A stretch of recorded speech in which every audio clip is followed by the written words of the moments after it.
তৃণমূলের সর্বভারতীয় সাধারণ সম্পাদক অভিষেক বন্দ্যোপাধ্যায় আজ ভার্চুয়াল বৈঠক করেন। আর সেই বৈঠকে একাধিক বার্তা দেন অভিষেক বন্দ্যোপাধ্যায়।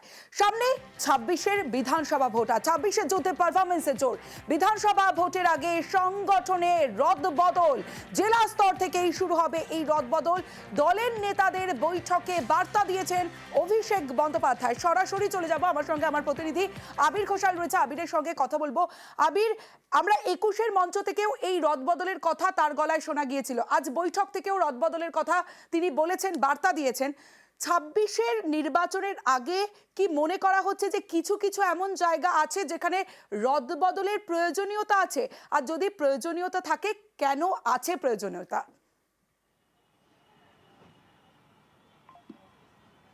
প্রথমত হচ্ছে তৃণমূল কংগ্রেস মনে করছে যে পারফরমেন্সই শেষ কথা, পারফরমেন্সের ওপরে কোনো কথা হবে না।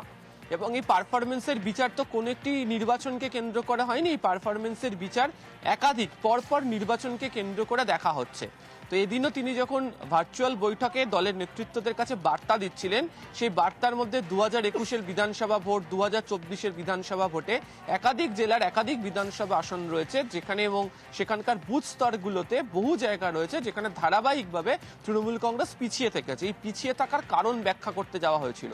এবং সাম্প্রতিক সময় বা তারও আগে বলা ভালো, তৃণমূল কংগ্রেসের যে নিজস্ব যে সমীক্ষা, বিভিন্ন যে খোঁজখবর তারা নিয়েছেন, তার ভিত্তিতে তারা দেখেছেন যে সেখানে হয়তো যে নেতারা রয়েছেন, যারা দায়িত্বে রয়েছেন, তাদের যে ধরনের পারফরমেন্স করা দরকার ছিল তারা সেই ধরনের পারফরমেন্স করতে পারেননি বা তারা সেই ধরনের পারফরমেন্স দেননি। এদিনকে তিনি মনে করিয়ে দিয়েছেন যে কেন দলের শীর্ষ নেতৃত্বকে কর্মসূচি দিতে হবে, তারপর জনপ্রতিনিধিরা রাস্তায় বেরোবেন। তিনি উল্লেখ করেছেন কেন্দ্রীয় বঞ্চনার ইস্যুতে অভিষেক বন্দ্যোপাধ্যায়ের নেতৃত্বে দিল্লিতে গিয়েছিল দল, মানুষজনরা গিয়েছিলেন, সেখানে গিয়ে তাদেরকে পুলিশের হাতে হেনস্থার শিকার হতে হয়েছে। বারবার ধরে কেন্দ্রীয় বঞ্চনার ইস্যুতে মমতা বন্দ্যোপাধ্যায় সরব হচ্ছেন, তিনি বারবার কথা বলছেন। তিনি ১০০ দিনের কাজের অর্থ দিচ্ছেন, আবাসের বাড়ি দেওয়ার যে ব্যবস্থা রাজ্য তার নিজের কোষাগার থেকে করে দিচ্ছে। তো যারা নেতারা রয়েছেন, জনপ্রতিনিধিরা রয়েছেন, তারা কেন মানুষের বাড়ি বাড়ি গিয়ে মানুষকে এটি বোঝাতে পারছেন না, কেন কথা বলছেন না? ফলে জনসংযোগ করার জন্য শুধুমাত্র একটি ভোট আসলো, তার আগে প্রচার হলো। তিনি উল্লেখ করেছেন যে নির্বাচনের সময় মমতা বন্দ্যোপাধ্যায় সভা করতে গেলেন, অভিষেক বন্দ্যোপাধ্যায় রোড শো করতে গেলেন বা অন্য নেতারা সভা করলেন চলে এলেন, তা করলে হবে না। নির্বাচনটাই সারা বছরের, এক মাসের নির্বাচন নয়। এবং এই নির্বাচনের ক্ষেত্রে ভালো ফল করার জন্য সংগঠনই অত্যন্ত গুরুত্বপূর্ণ, এবং এই সংগঠন অত্যন্ত গুরুত্বপূর্ণ হওয়ার জায়গা থেকে দাঁড়িয়ে পারফরমেন্সকে মান্যতা দিতে হবে। এবং সেই কারণেই যেখানে ধারাবাহিকভাবে ফল তৃণমূল কংগ্রেসের খারাপ হয়েছে, সেখানেই বদলের যে প্রসঙ্গের কথা তা আজকে ফের আরো একবার উঠে এসছে তার ভার্চুয়াল বৈঠকের ক্ষেত্রে। নমস্কার। আবির সঙ্গে থাকো। ২৬-এর প্রস্তুতি শুরু তৃণমূলের। অভিষেক বন্দ্যোপাধ্যায়, যেমনটা আবির ঘোষাল বলছিল, যে বিভিন্ন জায়গায় যেখানে ধারাবাহিকভাবে ফল খারাপ, সেখানে একটা রদবদলের সম্ভাবনা রয়েছে। আর সেই বিরোধীদের পাল্টা প্রচার কর্মসূচি, আর বিশেষ করে নজর রয়েছে মালদা, বালুরঘাট, রানাঘাট, পূর্ব মেদিনীপুর। আমার সঙ্গে আবির রয়েছে। আবির, এই বিষয়ে ঠিক কি বার্তা দিয়েছেন আজ অভিষেক বন্দ্যোপাধ্যায়? প্রথমত মালদা এবং পূর্ব মেদিনীপুর দুটো জায়গাতেই লোকসভা নির্বাচনের ফল খারাপের প্রসঙ্গের কথায় তিনি উল্লেখ করেছেন যে নিজেরা ঝগড়া করে হেরেছে। সেখানে কাঁথির প্রসঙ্গের কথায় তিনি বলেছেন যে কাঁথি আসনে আরও সিরিয়াস হয়ে সর্বশক্তি দিয়ে ঝাঁপালে কাঁথি আসনে জয়লাভ করাটা সম্ভব হতো। কাঁথি আসনে জয়লাভ করানোর ক্ষেত্রে যে একটা ব্যর্থতা থেকে গেছে স্থানীয় স্তরে, সেই প্রসঙ্গের কথা কার্যত আজকে উঠে এসেছে। এবং এক্ষেত্রে দাঁড়িয়ে পূর্ব মেদিনীপুরের নেতাদেরকে তিনি সতর্কও করেছেন, এবং আগামী দিনে পূর্ব মেদিনীপুর নিয়ে তিনি যে বিশেষ বৈঠক করবেন সেই প্রসঙ্গের কথা মনে করিয়ে দিয়েছেন। একই সঙ্গে তিনি উল্লেখ করেছেন যে নির্বাচনের আগে পূর্ব মেদিনীপুরে যারা তৃণমূল কংগ্রেসের নেতা কর্মীরা রয়েছেন তাদের বাড়িতে এজেন্সি পাঠিয়ে দেওয়া হয়, কিন্তু দলের তরফ থেকে তাদেরকে আইনত সাহায্য করা হয় এবং করা হয়েওছে। তাহলে তাদের ভয় কিসের? মালদার প্রসঙ্গের কথাও তিনি এইভাবে তুলে ধরেছেন, এবং মালদাতেও যে ফল খারাপ, সেখানে বিজেপি, কংগ্রেস, বামেরা যে প্রচার করেছে তার কাউন্টার প্রচারে তৃণমূল কংগ্রেস সেভাবে যেতে পারেনি, এবং সেখানেও নিজেদের ঝগড়াতে হেরেছে। সেখানে যারা সাংগঠনিক পদে বড় নেতা বসে আছেন, যারা মন্ত্রীও সেখানে রয়েছেন, তারা তাদের নিজেদের জায়গাতে হেরেছেন। এবং এক্ষেত্রে দাঁড়িয়ে নিজেদের যে ব্যর্থতা, নিজেদের যে ঝগড়া, তার একটা প্রভাব পড়েছে। মালদাতেও তিনি যে আলাদা করে সাংগঠনিক বৈঠক করবেন সেই প্রসঙ্গের কথা মনে করিয়ে দিয়েছেন। তিনি রানাঘাটের প্রসঙ্গের কথা বলেছেন, পুয়ার পারফরমেন্স।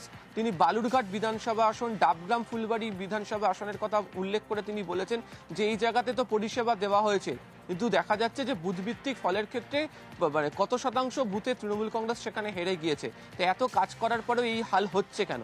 এছাড়া গোটা জেলা জুড়ে মাফ করবে গোটা রাজ্য জুড়ে একাধিক যে বিধানসভা আসনগুলো রয়েছে তার বিভিন্ন বুথগুলোর এদিনকে উদাহরণ তিনি দিয়েছেন। বুথের সংখ্যা কত এবং কত শতাংশ আসনে তৃণমূল কংগ্রেস বা কত বুথে তৃণমূল কংগ্রেস জিতেছে বা পিছিয়ে আছে তার একটা গোটাটা ব্যাখ্যা তিনি এখানে দিয়ে রেখেছেন। ফলে এক্ষেত্রে দাঁড়িয়ে যারা নেতারা রয়েছেন, যারা সেখানকার দায়িত্বে যারা রয়েছেন, তাদের আরও অনেক বেশি করে মনোযোগ নিয়ে এই জায়গাগুলোতে যে যেতে হবে, জনসংযোগে জোর দিতে হবে এবং জনসংযোগ করার ক্ষেত্রে যে কোনো খামতি রাখা যাবে না, সকলকে নিয়ে চলতে হবে, সেই বার্তা এদিনকে ফের আরও একবার মনে করিয়ে দিয়েছেন অভিষেক বন্দ্যোপাধ্যায়। বেশ আবির, সঙ্গে থাকো।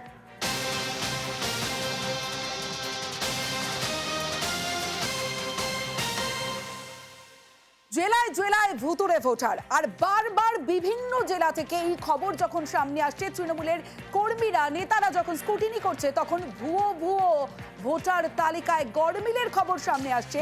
আর এই ভোটার তালিকা স্কুটিনিতে আরো সতর্ক হওয়ার নির্দেশ অভিষেক বন্দ্যোপাধ্যায়। তালিকা যাচাইয়ের সমন্বয় রেখে কাজের নির্দেশ অভিষেকের। ভার্চুয়াল বৈঠকে সাংসদ বিধায়কদের নির্দেশ দিয়েছেন অভিষেক বন্দ্যোপাধ্যায়। এর আগে আমরা দেখেছি তথ্য দিয়ে মুখ্যমন্ত্রী মমতা বন্দ্যোপাধ্যায়ও সামনে এনেছিলেন এই ভুয়ো ভোটারের কথা। ভোটার তালিকা স্কুটিনিতে আরো সতর্ক হওয়ার নির্দেশ অভিষেকের। সরাসরি চলে যাব, আবির ঘোষাল রয়েছে আমার সঙ্গে, আবিরের সঙ্গে কথা বলবো। আবির, তার মানে 26-এর ভোটের আগে এই ভোটার তালিকা নিয়ে অতি তৎপরতা তৃণমূলের।